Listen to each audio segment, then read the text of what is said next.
மாண்புமிகு தமிழக முதல்வர் அவர்களுக்கு வணக்கங்க. எனக்கு பேசுறது கூட பயமா இருக்குங்க. ஏதாவது இந்த மாதிரி ஏதாவது பேசினா உடனே உள்ள பிடிச்சி போட்டுலாம் சொல்றாங்க தெரியலங்கய்யா. ஆனா என்னுடைய ஆதங்கத்தை எங்க மக்களின் சார்பா பொதுமக்களின் சார்பா நான் தெரிவிக்க வேண்டிய கட்டாயத்தில் இருக்கேங்க. ஏன்னா நான் டிஎம்கேக்கு ஓட்டு போட்டேங்க. அதை ஓப்பனா சொல்ல முடியும். ஏன்னா எங்க ஊர் சைடு வந்தீங்கன்னா தெரியும், நாங்க பரம்பரையா டிஎம்கே சப்போர்ட் பண்றவங்க. இது எனக்கு ஏதாவது அரசியல் பின்விளைவுகளை ஏற்படுத்தினாலும் பரவாயில்லைங்கய்யா. ஆனா லஞ்சம் தலைவிரிச்சு ஆடுதுங்க ஐயா, தலைவிரிச்சு ஆடுது. வெறும் கம்யூனிட்டி சர்டிபிகேட், இன்கம் சர்டிபிகேட் கூட ஒரு 500 ரூபா 1000 ரூபா கொடுக்காம வாங்க முடியலைங்க. அந்த ரெவன்யூ டிபார்ட்மெண்ட் ஒன்று இருக்கு இல்லைங்களா, வருவாய்த்துறை, அதை நம்பிதான் எங்க வாழ்க்கை. எங்களை மாதிரி சாதாரண ஆட்களுடைய வாழ்க்கை முழுக்க முழுக்க வருவாய்த்துறையோட முடிஞ்சிடும். விஏஓ, ஆர்ஐ, தாசில்தார் இவங்க தான் எங்களுக்கு அதிகபட்சம். இவங்களோட எங்க வாழ்க்கை, எங்களுடைய எல்லா ஜோலியும் முடிஞ்சிடும் வச்சுங்களேன். நீங்க நாங்க இவங்க எதுக்கு எடுத்தாலும் வருவாய் நாங்க அங்கதான் போய் நின்னாகணும். ஒரு லேண்ட் டிரான்ஸ்ஃபர் ரெஜிஸ்ட்ரேஷன் பண்ணணும்னா 2021 ஆட்டோ டிரான்ஸ்ஃபர் ஆகணும் பட்டா அப்படின்னு சட்டம் அமலுக்கு வந்துருச்சுங்க. ஆனா ஆகலைங்க. 2022 ஜனவரியில் ஒரு லேண்ட் ரெஜிஸ்டர் பண்ணிருக்காங்க, அது ஆகல. இப்பதான் போய் விஓ பார்த்துட்டு அப்படியே வரங்க பட்டா டிரான்ஸ்ஃபருக்கு.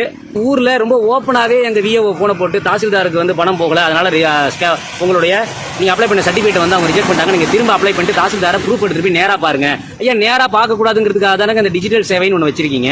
எல்லா டாக்குமெண்ட் எல்லாத்திலையும் டாக்குமெண்ட் நம்பர் இருக்கு. உங்கள்ட்ட ஒரு போர்ட்டல் இருக்கு, டாக்குமெண்ட் நம்பர் போட்டா அந்த டாக்குமெண்ட் பேக்கா ஒரிஜினல் உங்களுக்கே தெரிஞ்சிட போதுங்களா.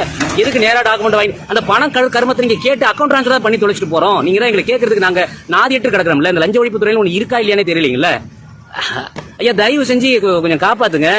எங்களுக்கு 2000 4000 5000ங்கிறது அவர் ரொம்ப சாதாரணமா 2000 5000 10000 பட்டா டிரான்ஸ்ஃபருக்கு 10000 வாங்குறாங்க. ஐயா, 10000ங்கிறது எங்களோட 3 மாசம் செலவுங்க. எங்களுடைய 3 மாசம் செலவுங்க.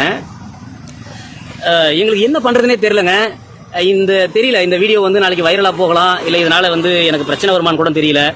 ஆனா இதை நான் சந்திச்சேன். எனக்கு எல்லாத்துக்கும் ப்ரூஃப் இருக்கு என்கிட்ட. இது ஆமா இவன் ஏதாவது அலிகேஷன் வைக்கிறனா அப்படின்னா இல்ல யார் மாதிரியா குற்றச்சாட்டு வைக்க வேண்டிய நிலை எனக்கு இல்ல. ஏன்னா அதை தாண்டி எனக்கு நிறைய பர்சனல் ஒர்க் இருக்கு. இது என்னுடைய வலி வேதனை. இது என்னுடைய வழி இல்ல, பொதுமக்களுடைய வழி வேதனை. ஒவ்வொருத்தரும் அந்த தாசில்தார் ஆபீஸ்ல இருந்து, விஓ ஆபீஸ்ல இருந்து, ஆர்ஐ ஆபீஸ்ல இருந்து புலம்பிக்கிட்டு தலையில அடிச்சுக்கிட்டு கண் கலங்கி வெளியில வர்றதை பார்க்க முடியுது. பொது காசு கேட்கறாங்க, கொடுக்குறோம். ஒரு அம்மாவுக்கு காசு கேட்கறாங்க. அந்த அம்மா மீட்டிங் எங்கேயோ போயிட்டாங்க கடலூருக்கு. காசை வேற அவங்கள்ட்ட சொல்லியிருக்கேன். அவங்கள்ட்ட காசை கொடுத்துட்டு ஒரிஜினல் டாக்குமெண்ட் அவங்கள்ட்ட வெரிஃபை பண்ணிட்டு போங்கிறாங்க. அவங்க பேரு HDD, ஏதோ தலைமை இணை எழுத்து துணை வட்டாட்சியர் ஏதோ சொல்றாங்க அந்த பதவி பேரு. அந்த அம்மா அவங்க போன போட்டு என்கிட்ட பேசுறாங்க. ப்ரூஃப் எல்லாம் சார், மேம் எல்லா ப்ரூஃபும் கரெக்டா இருக்கு, ஏன் எங்கள்கிட்ட ரிஜெக்ட் பண்ணீங்க அப்படின்னா அது என்னன்னு தெரியலங்க, தாசில்தார் ரிஜெக்ட் பண்ணாரு, நீங்க ஒரு முறை டாக்குமெண்ட் எடுத்து தாசில்தாரை பார்த்துட்டு போங்க அப்படின்னு சொல்றாங்க. ஐயா, எங்களுக்கு ஒன்றும் புரியலங்க.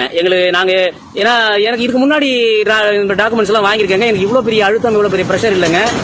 இன்னைக்கு ஒரு நாளைக்கு ஒரு சர்டிபிகேட்டுக்கு 2000, நாங்க ஒரு 10 சர்டிபிகேட் வாங்கணும்னா நான் எங்க போறதுங்க ஐயா? நாங்க எங்க போறதுங்க? ஒரு மாசம் 10,000 15,000 சம்பாதிக்கிறவங்க எங்க போவான்? இல்ல அரசு அதிகாரிகள் ஒழுங்கா சம்பளம் தரலையா? இல்ல என்னங்க பிரச்சனை? இவ்வளவு ஓப்பனா பொதுமக்கள் இருக்கிறாங்களேன்னு சொல்லி அவங்க கேட்ட பணத்தை கேட்டு சரி அந்த கருமத்தை கேட்டு கொடுத்துருவோங்கிற முடிவுக்கு பணத்தை கொடுக்கறதுக்கு நம்ம தயங்கி எப்படி நமக்கு எல்லாம் சுத்தி ஆளுங்க இருக்காங்களே, இந்த பணத்தை எப்படி வாங்குவாங்கிற தயக்கத்தோட நாம வெளியில வரேங்க. நான் வெளியில வரேன். அவர் ஏன் என்னாச்சு, ஏன் வெளில போறீங்க அப்படின்னு சொல்லி அத்தனை கொடுங்க அப்படின்னு சொல்லி எல்லா மக்களுக்கு முன்னாடியே அந்த பணத்தை வாங்குறாங்க. அங்க இருக்கிறவங்க அத்தனை பேரும் என்னையும் பாக்குறாங்க, அவரையும் பாக்குறாங்க. எல்லாருமே ஒரு கட்டற்ற சுதந்திரத்தோட இன்னைக்கு லஞ்சமும் ஊழலும் இன்னைக்கு தலைவிரிச்சு ஆடுது. தெரியலங்க, எங்க சாமானியனுடைய வாழ்க்கை என்ன ஆகும்னே தெரியலங்க.